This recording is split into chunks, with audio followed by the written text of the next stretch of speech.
Damai sejahtera Allah yang melampaui segala akal, itulah yang memelihara hati dan pikiranmu di dalam Kristus Yesus Tuhan kita. Amin. Horas mari kita salukan.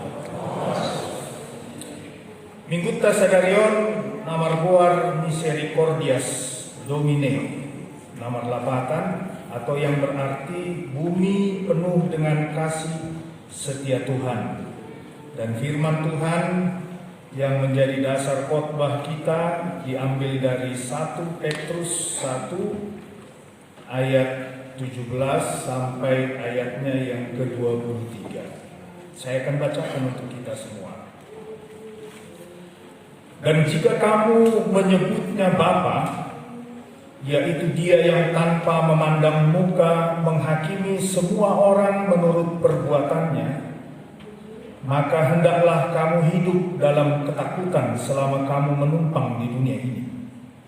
Sebab kamu tahu bahwa kamu telah ditebus dari cara hidupmu yang sia-sia, yang kamu warisi dari nenek moyangmu itu, bukan dengan barang yang fana, bukan pula dengan perak atau emas, melainkan dengan darah yang mahal, yaitu darah Kristus yang sama seperti darah anak domba, yang tak bernoda dan tak bercacat.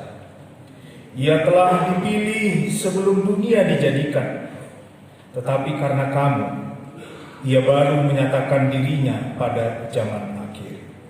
Oleh Dialah kamu percaya kepada Allah yang telah membangkitkan Dia dari antara orang mati, dan yang telah memuliakannya, sehingga imanmu dan pengharapanmu tertuju kepada Allah. Karena kamu telah menyucikan dirimu oleh ketaatan kepada kebenaran, sehingga kamu dapat mengamalkan kasih persaudaraan yang tulus ikhlas. Hendaklah kamu bersungguh-sungguh saling mengasihi dengan segenap hatimu, karena kamu telah dilahirkan kembali, bukan dengan benih yang fana, tetapi dari benih yang tidak fana, oleh firman Allah yang hidup dan yang kekal. Demikian firman Tuhan. Saudara-saudara, yang namanya hidup di dunia ini, status itu satu hal yang sangat penting. Saya mau katakan justru startnya ada di yang namanya status. Status kita sebagai apa? Apakah sebagai warga negara? Apakah sebagai turis? Tentu akan berbeda hak dan kewajiban. Mulu di Paradaton harus status hula-hula do, boru do, pengatubu do, gere do. Pasti do marasing, panggaul, parane, hak do kewajiban. Jadi status itu sebagai start awal bagi kita. Sebuah status itu mengandung hak yang dimilikinya, tapi sekaligus ada tanggung jawab di sana. Dan seluruh gerak-gerik hidup kita itu selalu dibatasi dan ditentukan oleh status kita. Sobat kita tahu, seorang yang berstatus pendeta, tentu gerak-gerik saya juga ditentukan dan dibatasi oleh status saya itu. Molo ama kita, tentu sama dia paramenta nang pangalahota hobar matu status. Jangan status seorang ayah atau bapak, tapi gaya hidup dan perilaku masih seperti anak muda. Tentu sudah salah. Atau status kita anak, tapi kita sering berperan sebagai seorang ayah atau orang tua di rumah. Maunya mengatur, merasa lebih tahu, merasa lebih berpengalaman dan lain-lain. Karena itu mengerti dan sadar akan status siapa saya, identitas saya itu sangat penting dalam kehidupan kita. Asal nang marambalana, supaya hidup ini jangan kacau, supaya hidup ini jangan serampangan, Bapak Ibu Saudara-saudara. Nah, Alkitab itu menegaskan bahwa ketika kita lahir, status Anda dan saya itu pendosa. Artinya begitu kita lahir ke dunia ini, kita sudah distempel pendosa. Itu bedanya dengan teori tabula rasa yang mengatakan ya ketika seorang bayi lahir dia masih putih bersih.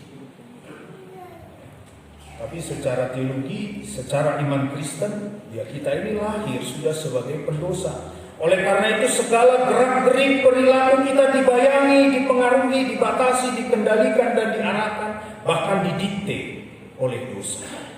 Sebab kita lahir dengan status pendosa. Buktinya, yang namanya manusia itu untuk yang namanya kebaikan itu perlu dilatih berulang-ulang, lama, berkali-kali, hanya untuk kebaikan, melakukan apa yang baik. Itu sebabnya kita butuh sekolah, dan di sekolah kita diajari kebaikan-kebaikan, nilai-nilai moral, nilai-nilai etika dan lain-lain. Itu bertahun-tahun, bahkan puluhan tahun.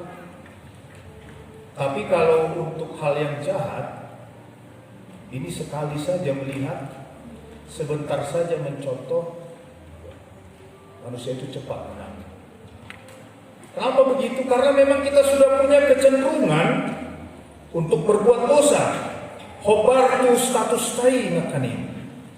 Lahir sebagai pendosa, hidup didikte oleh dosa, mau tidak mau kita hidup dalam dosa, dan nanti kita mati juga sebagai pendosa. Dan firman Tuhan katakan upah dari dosa adalah maut, kematian kekal. Nah karena itu, apakah ada pengharapan? Adakah jalan kelepasan? Kalau memang saya lahir sebagai dengan status pendosa, hidup sebagai orang berdosa, dan nanti mati juga sebagai pendosa, dan ujung daripada dosa adalah maut, kematian kekal. Kalau begitu, apakah ada pengharapan? Saya ingin mengajak kita balik karena dia kena tua-tua nami di son. Kita ingat kembali dulu zaman apartheid, politik apartheid di Amerika, pemisahan kulit hitam dan kulit putih. Kulit hitam, begitu seorang anak kulit hitam itu lahir, itu langsung distempel budak, walaupun dia belum bekerja sebagai budak, masih bayi, tapi dia itu sudah budak. Itu kejamnya status ini dulu. Nanti dia sekolah, ruang kelasnya beda dari kulit putih. Kalau dia naik bus, ruangnya juga beda, tempat duduknya beda, bahkan sampai fasilitas umum untuk mereka ini beda. Kejam, bahkan sampai mati, begitu. Kuburannya beda. Berbeda dengan sekarang. Kalau saat ini bahkan Presiden Amerika sudah pernah kulit hitam. Kalau dulu tidak. Kenapa bisa berubah seperti itu?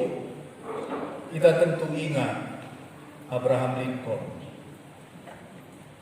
salah satu yang berjasa selain dari Dr. Martin Luther King Jr. yang menghapus politik apartheid ini. Artinya ada bayaran, ada korban untuk menghilangkan status itu. Kira-kira itu ilustrasinya bagaimana Anda dan saya dengan nasib seorang pendosa kita, tapi kemudian status kita berubah. Di Alkitab ini 1 Petrus, di sana dipakai kata Bapa. Kalau engkau memanggil dia Bapa, berarti di situ Petrus mau mengatakan kau sudah menjadi anak Allah sekarang.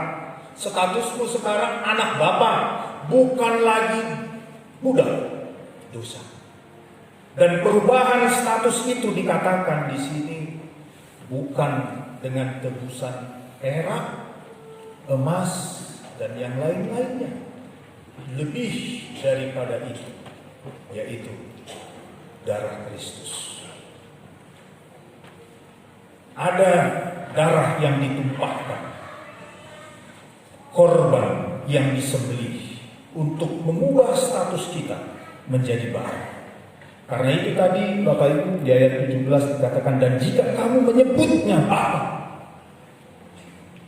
kita sekarang bukan lagi budak dosa, tapi kita sudah menjadi anak-anak Allah.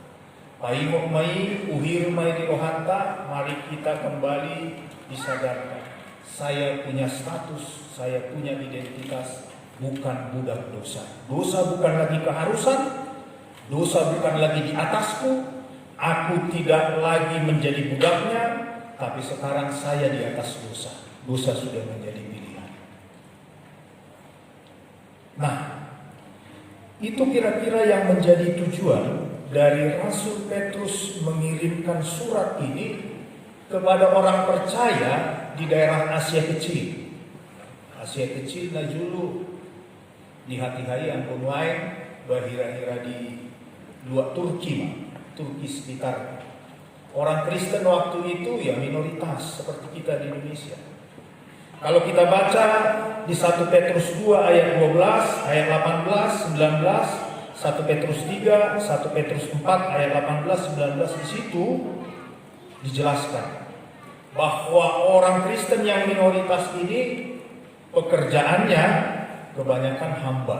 Ya, kalau kita baca di 1 Korintus 2 ayat 18, hai kamu hamba-hamba, tunduklah kepada Tuhan.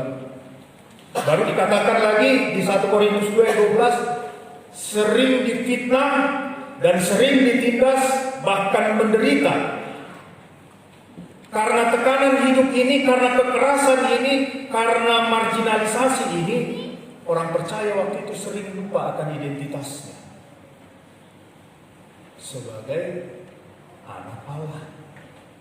Di dalam penderitaan dan pergumulan mereka yang berat itu, mereka terkadang kepayahan dan lupa akan jati diri dan status mereka. Bahwa Petrus mau mengatakan kepada mereka, engkau ditebus melebihi hal-hal berharga di dunia ini. Sesuatu yang tidak fana, tapi yang kekal untuk selamanya, yaitu firman Allah yang menjadi daging dalam Yesus Kristus. Karena itu Pak Petrus mau mengatakan, hiduplah secara baru. Engkau bukan lagi yang dahulu, tapi sudah baru. Dan hidup baru itu bukan karena usahamu, tapi hikmah 100% karena kasih Allah melalui kematian dan kebangkitan Tuhan Yesus Kristus. Nah, Minggu Misericordias Domine ini masih termasuk minggu-minggu Paskah. Minggu ketiga setelah Paskah. Kita baru merayakan Paskah. Kita merayakan kebangkitan Kristus. Kebangkitan Kristus itu sebetulnya bukan hanya kebangkitan, bukan hanya Yesus yang bangkit. Tapi Yesus yang bangkit itu juga memegang tangan kita untuk kita juga bangkit. Karena itu kalau kita merayakan Paskah, sebetulnya kita bukan hanya merayakan kebangkitan Kristus, tapi kita merayakan kebangkitan Kristus plus kebangkitan kita. Kalau dunia ini selalu bertanya-tanya, betulkah Kristus itu bangkit? Mana buktinya Kristus itu bangkit? Tugas kita adalah membuktikan itu kepada dunia ini. Tapi bukan membuktikannya secara ilmiah, dengan datang ke kuburnya dan melakukan penelitian di sana, bukan. Kita membuktikan Kristus itu bangkit melalui hidup kita sendiri.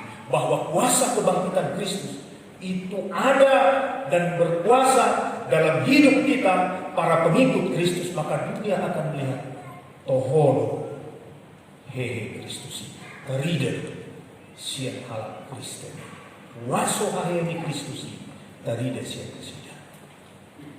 Dan kebangkitan Kristus nama buah kita pada hadihon yang menciptakan kita kembali, yang melahirkan kita baru. Artinya manusia lama kita sudah tersalib, berserta dengan perilakunya sudah tersalib, mati bersama Kristus. Dan manusia baru telah lahir dan bangkit bersama Kristus yang bangkit. Anda dan saya sudah menjadi manusia baru, lahir kembali. Songon tema nih minggu tahun, lahir kembali. Dan orang-orang yang sudah dilahirkan kembali bukan lagi dibaharui secara kosmetik luarnya saja, tapi betul-betul totalitas dari dalam betul-betul berubah. Bapak Ibu saudara-saudari, dan betul-betul berbuah. Dan dari sini kita diajari orang-orang yang sudah hidup baru, maka hidupnya akan berbuah, dan buahnya kita mau lihat di dalam nats ini. Di ayatnya yang ke-17 di sana dikatakan, hendaklah kamu hidup dalam ketakutan selama kamu menumpang di dunia ini. Dan juga di ayatnya yang ke-22, karena kamu telah menyucikan dirimu oleh ketaatan kepada kebenaran. Ketakutan di situ, Bapak Ibu Saudara-saudari, bukan berarti takut seperti melihat seorang penjahat atau bos yang kejam, tidak. Tapi takut di situ adalah perilaku kehidupan kita yang tunduk dan taat kepada Tuhan. Jadi arondo sahala pada bisu pada net baru madok sada istilah dia Kristenon warna koram di bahasa Inggris didok in the presence of God, before the sight of God, di hadapan hadirat Allah. Artinya kapanpun, dimanapun kita berada, apapun yang kita lakukan dan bagaimanapun kita bersikap terhadap siapapun, kita mengaku diri sedang berdiri di hadapan Tuhan.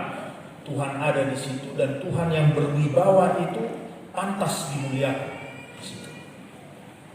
Artinya kalau saya ada di sana, maka di sana juga ada Tuhan. Apapun yang kita lakukan dimanapun itu terhadap siapapun kita, Dia adalah Tuhan yang hadir di situ dan layak dipermuliakan. Itu koram Dia. Meskipun yang di depan saya mungkin komputer dengan banyak tugas, meskipun yang di depan saya itu file-file atau buku-buku yang banyak yang harus dibaca, meskipun yang saya hadapi persoalan dan urusan-urusan yang harus saya bereskan, meskipun saya sedang berada di rumah yang sedang berantakan dan harus dibersihkan, atau saya sedang di mobil di tengah-tengah jalan yang macet, saya yakin dan melihat, sadar Tuhan juga hadir di situ, melihat, mengawasi, menyemangati, dan memberi dukungan kepada saya. Itu koram Dewa. Artinya dimanapun, kapanpun, dan dengan siapapun, Tuhan ada beserta saya, melihat dan menyemangati saya. Itu orang yang sudah lahir baru sebagai anak-anak Allah.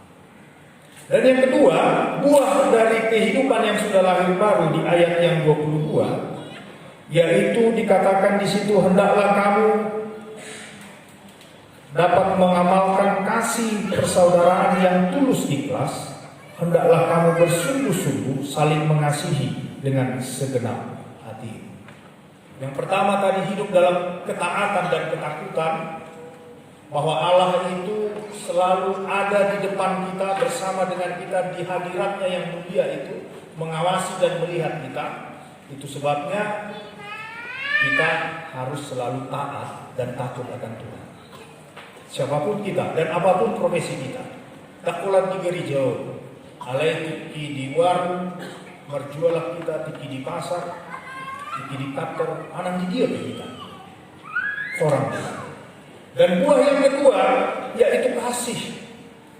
Kasih persaudaraan. Orang yang sudah dilahirkan baru di dalam firman Tuhan, maka dia akan memancarkan kasih dari dalam dirinya menuju keluar. Kenapa kasih? Karena memang pada waktu itu dunia begitu keras, terutama terhadap orang-orang Kristen. Dan satu-satunya kekuatan yang mampu membendung kerasnya kehidupan ini tidak lain dan tidak bukan kasih persaudaraan, membuat mereka kuat seperti rantai besi. Itu sebabnya di ayat 22, sebagai anak-anak Allah yang sudah dilahirkan baru, betul-betullah kalian mengamalkan kasih persaudaraan, kata Petrus, dan hendaklah kamu bersungguh-sungguh saling mengasihi satu dengan yang lain. Jadi marsia aja usian halak Jawa, dongat halak Jawa, di nasida ada dua istilah taringot tu dunia, jagat. Pertama ada yang namanya jagat gede, lima dunia kita ini, bumi kita yang kita tinggal ini. Ale ada jagat cilik, dunia kecil, dunia individu. Kita masing-masing punya dunia individu. Di samping dunia yang kita tinggal ini, jagat gede.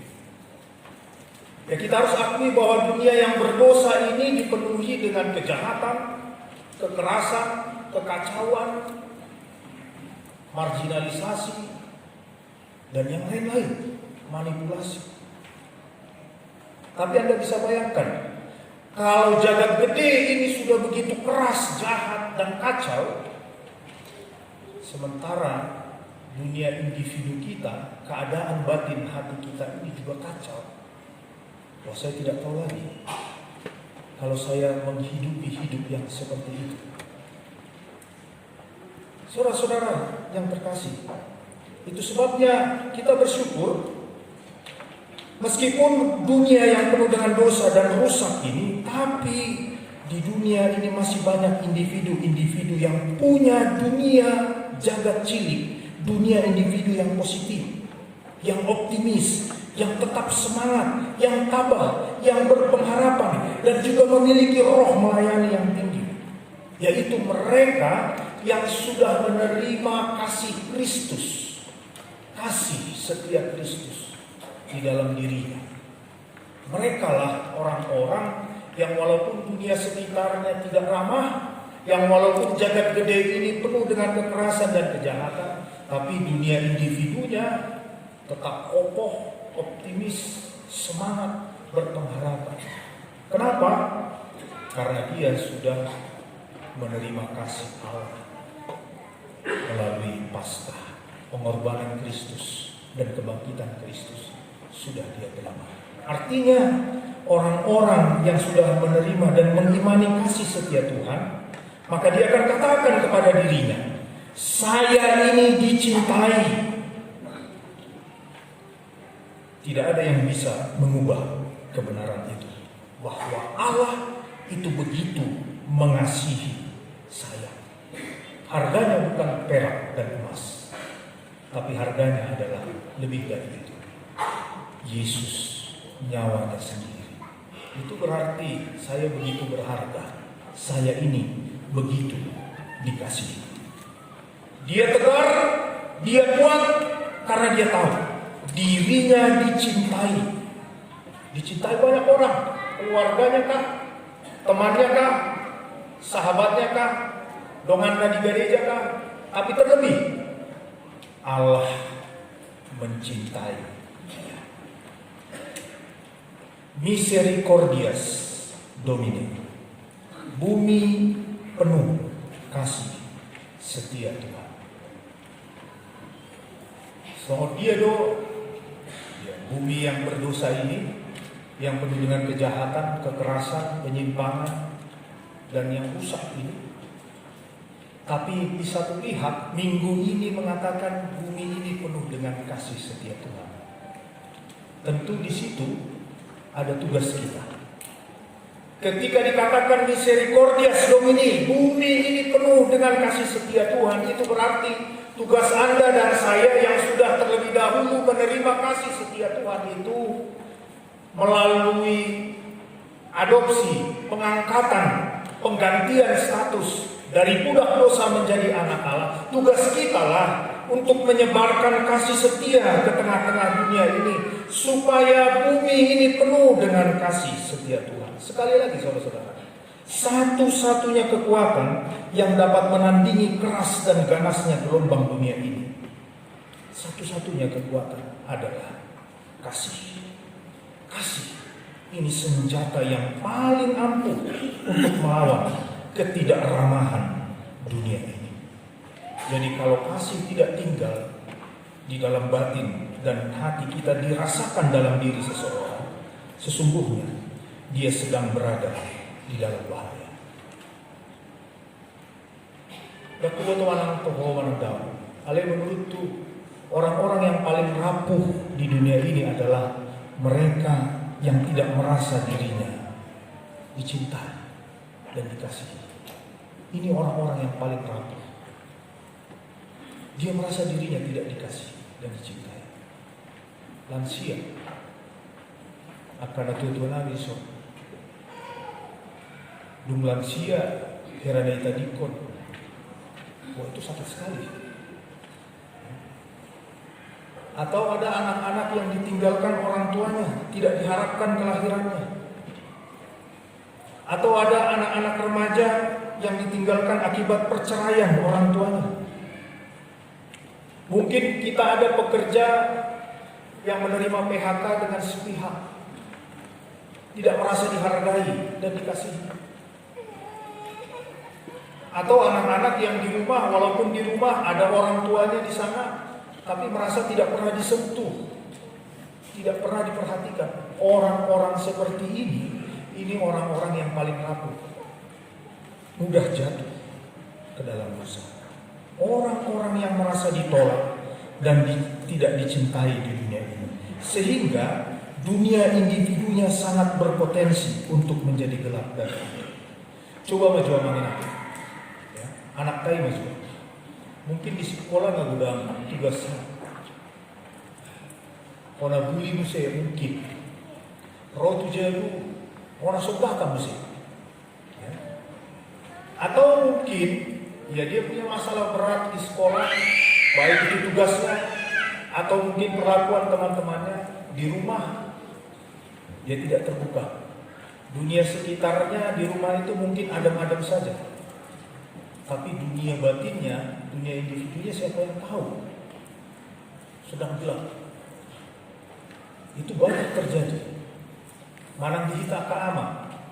Alani bubuan na burat di akong laun kariyo doh lang nasi doh tuntutan. Sipata tinabungi hobi. Unang bineren murhing buhi doh lang aha ba di paula mekel doh lang nasi. Padahal ya, rumah ya biasa-biasa, tapi sebetulnya dunia individu ini sedang bergejolak, sedang hitam, sedang kelam. Banyak dari antara kita seperti itu, terutama generasi muda sekarang. Mereka hanya butuh disentuh, dunia individunya dikunjungi, dan mendapat sebuah pesan sederhana. Nah, jangan khawatir, Papa mengasihi. Nah, jangan khawatir, Mama ada untuk sederhana. Tapi kasih yang sederhana seperti itu sangat membuat kokoh dunia individunya yang sedang bergejolak, bahkan yang sedang menunggu sekali.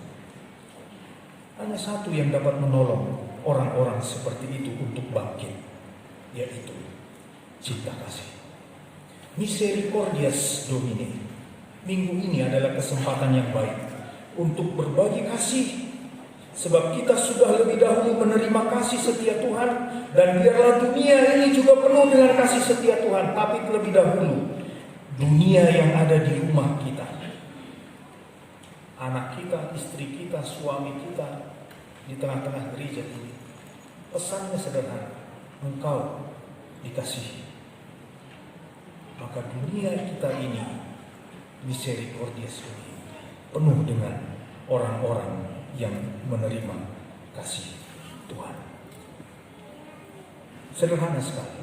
Bisa dengan tepukan, bisa dengan senyuman, bisa dengan salaman, dan yang lain sebagainya. Kesitulah kita dihantarkan Minggu Misericordias Domini ini. Semua orang memerlukan cinta kasih. Tidak ada yang tidak. Semua orang perlu menyadari bahwa ada yang mengasihinya. Sebab kalau dia tidak menyadarinya, dia tidak akan bertahan di tengah-tengah dunia yang ganas dan keras ini. Itu yang dilakukan Petrus kepada orang percaya waktu itu. Dan itu juga yang akan kita lakukan di tengah-tengah dunia saat ini. Semua orang perlu diteguhkan oleh perasaan di dalam dirinya bahwa dia dikasihi dan Allah sudah memenuhi kebutuhan itu. Hanya saja tidak semua orang menyadarinya, dan harus ada orang lain yang mengajarkan dan menyatakannya dan membagikannya. Itulah tugas Anda dan tugas saya saat ini. Engkau dikasihi, jangan khawatir. Misericordias Domini. Amin. Kita berdoa.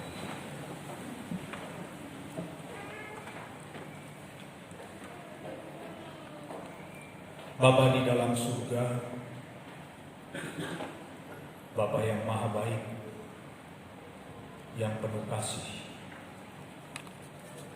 Karena kasih-Mu, Engkau merelakan anak-Mu yang tunggal, Tuhan Yesus Kristus, datang ke dunia ini menderita, mati, untuk menggantikan kami